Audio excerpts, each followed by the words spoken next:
Welcome back, everyone, to another episode of Student Dream TV, where we share money, investing, and startup tips for Black collegians. And so today I'm really excited to bring on a friend who works in the world of financial services and insurance, and he cares about really just seeing young people thrive, both personally and financially. And he actually has the wisdom to help us do that. That's very kind. We'll see how that goes. Right. And so I'm here with Doug. He's, spent years, working in the world of insurance and financial services, and really can bring some wisdom and just perspective to just this new normal that we're now in, that this virus and pandemic has caused. And so thank you so much, Doug, for taking the time just to share your pearls of wisdom with us. I really appreciate it.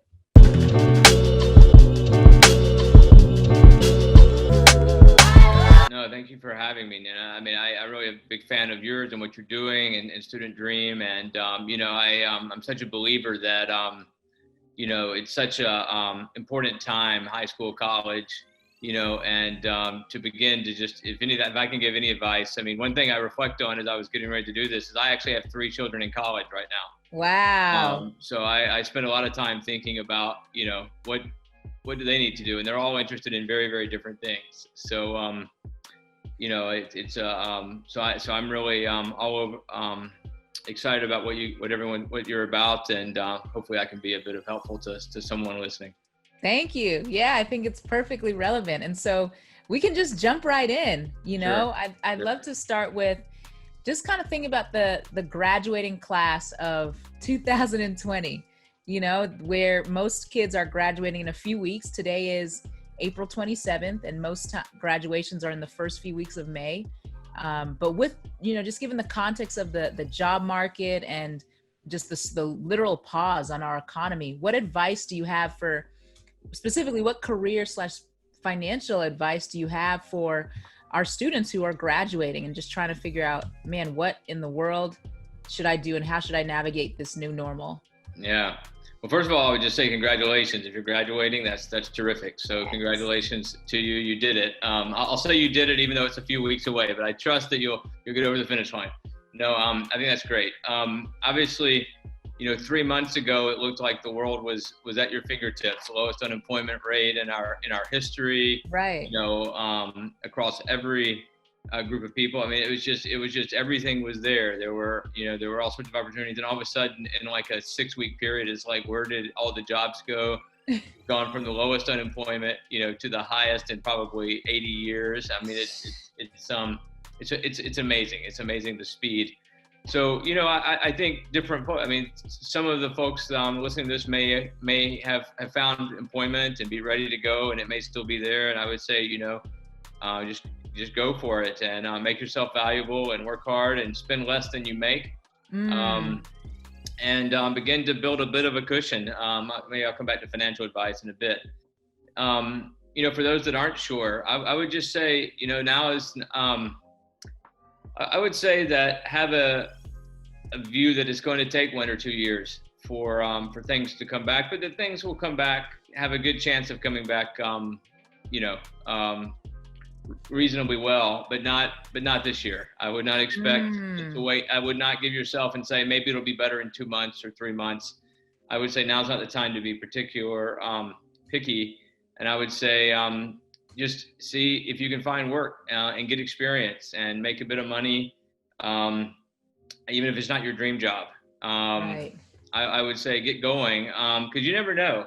Work hard, make yourself valuable, do what nobody else will do. My father always said, just do whatever but nobody else will do, because then then they'll like you, you'll be valuable. And you never know where that will go. And it might just be a way of getting started and making some money and paying some bills and creating some independence, or it may be a path that turns out to be very valuable. It's very hard to predict the future. So, and prepare for the idea and expect that there'll be more opportunity in 1 to 2 years. But don't expect it in a few months. I really would caution people not to think this is just going to all go away in 2 or 3 months, but it will pass. But it will be a bit more time. I would do some research and look for places that are expanding. In the time that a lot of jobs are going away, there's a time that a lot of jobs are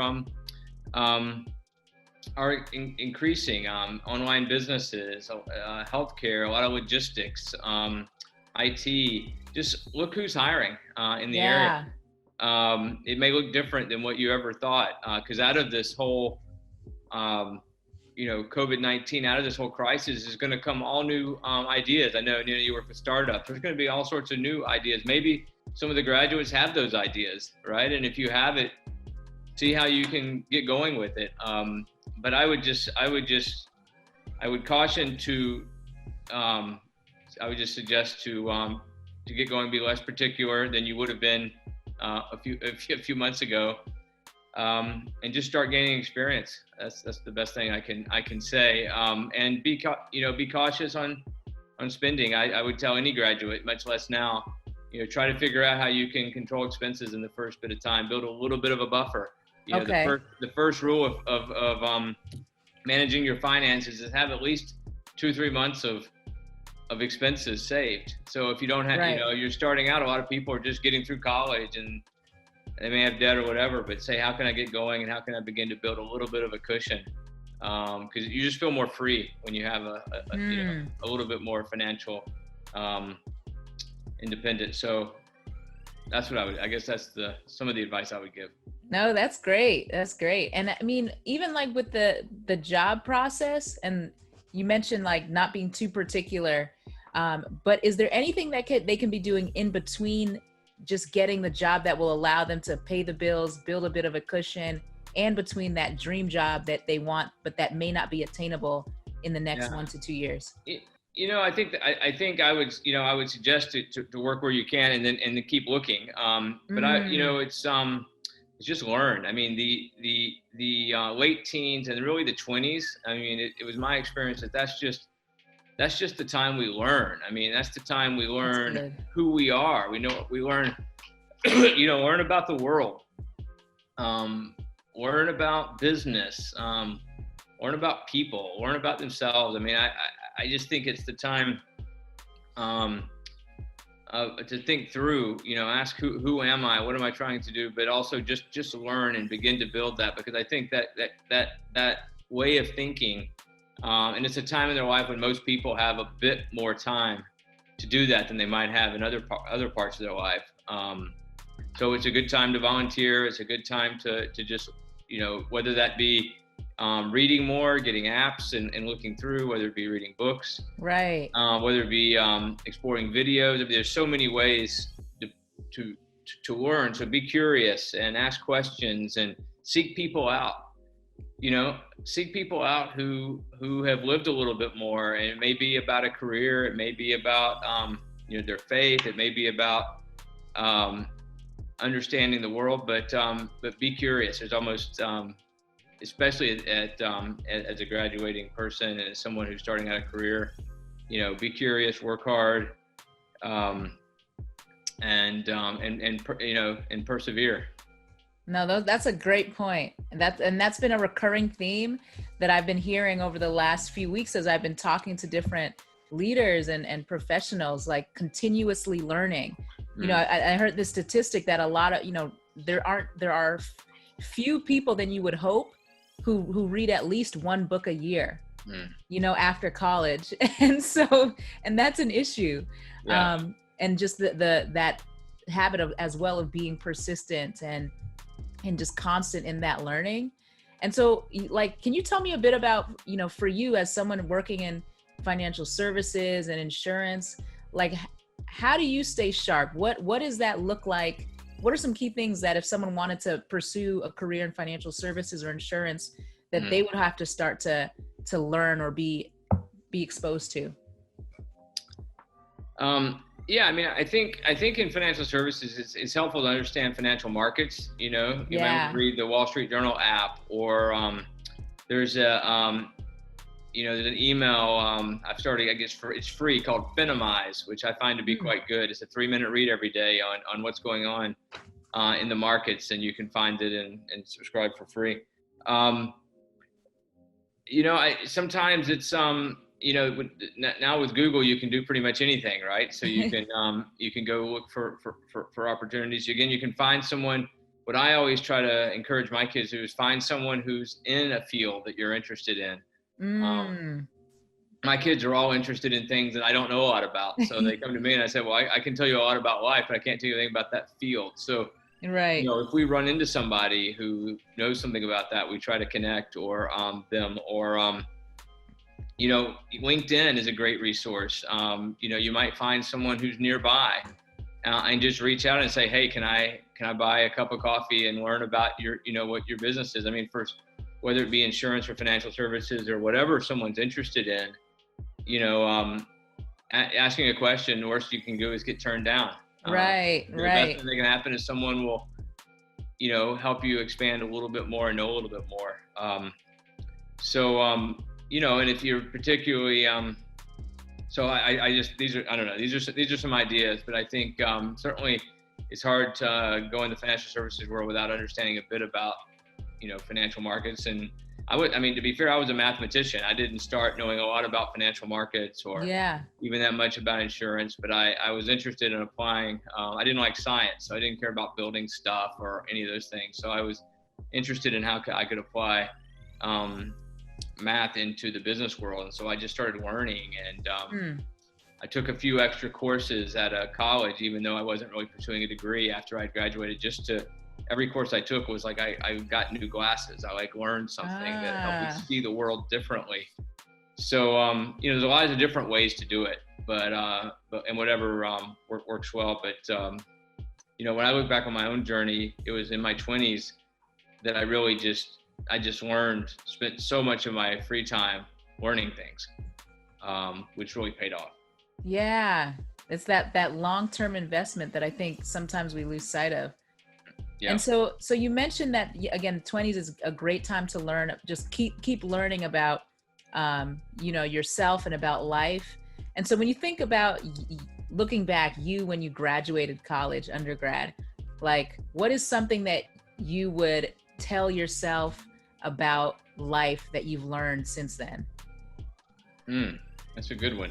Yeah. Well, probably a lot of things. Right. Just one. I'll keep it, keep it in kind of on the theme of business and career or finances. I mean, I was really blessed in the sense that I had a father who gave me really good financial advice about spending less than I make and how to manage things and on the financial side. So that was one of those things I kind of always did reasonably well. I would just say,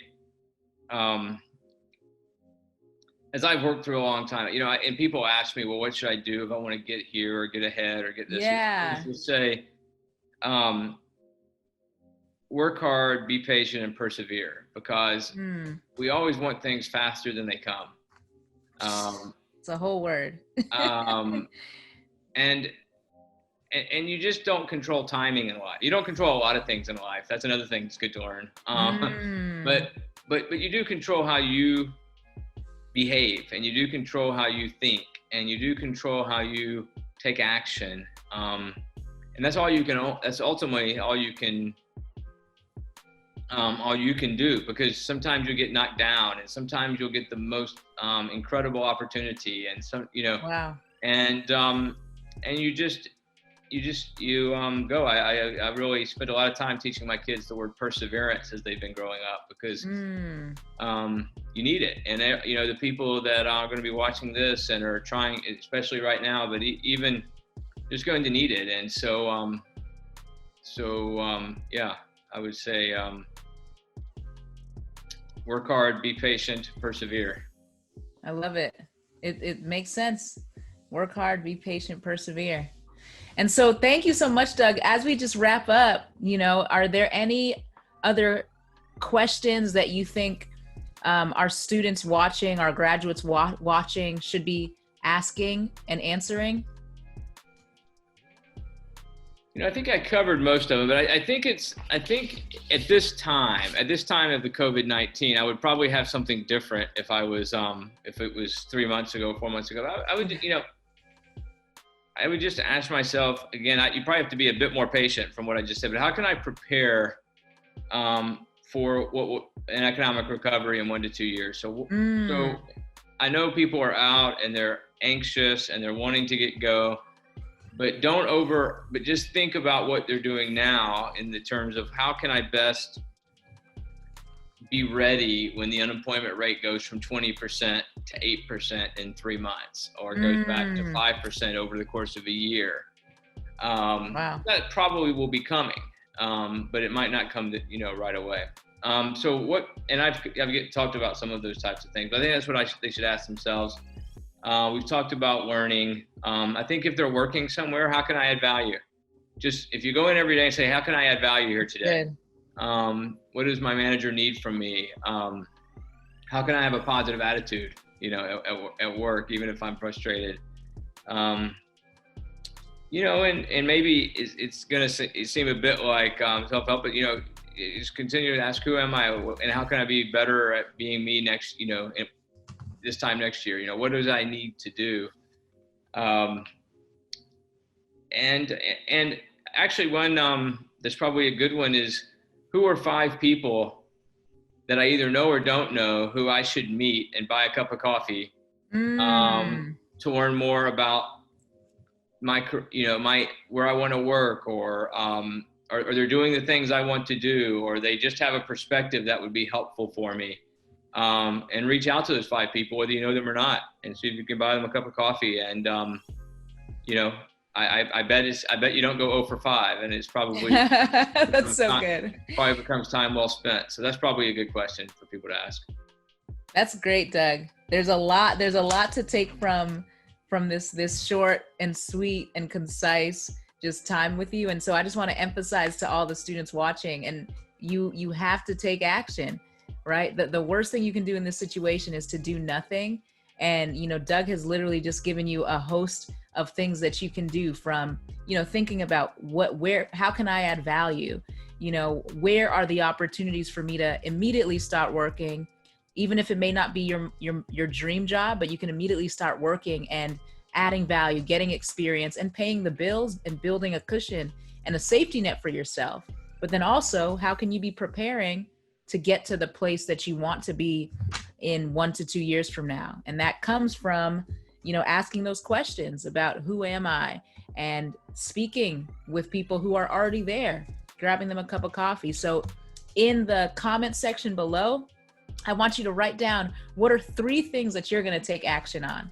And if there are any questions you have, feel free to ask us. But again, Student Dream is here for you, to help you, make progress and to hold you accountable to that progress. So if you're interested in joining our community, go to studentdream.org, and you can get started there to get continual access to our mentors, our learning, and the community to help you progress and move forward. But thank you so much again for this time, Doug. We really appreciate it. And talk to you soon. Yeah, you're welcome. And all the best to you, Nina, and for all the students, all the best to achieving their dreams. So thank you, Doug. Yeah, bye. Bye-bye.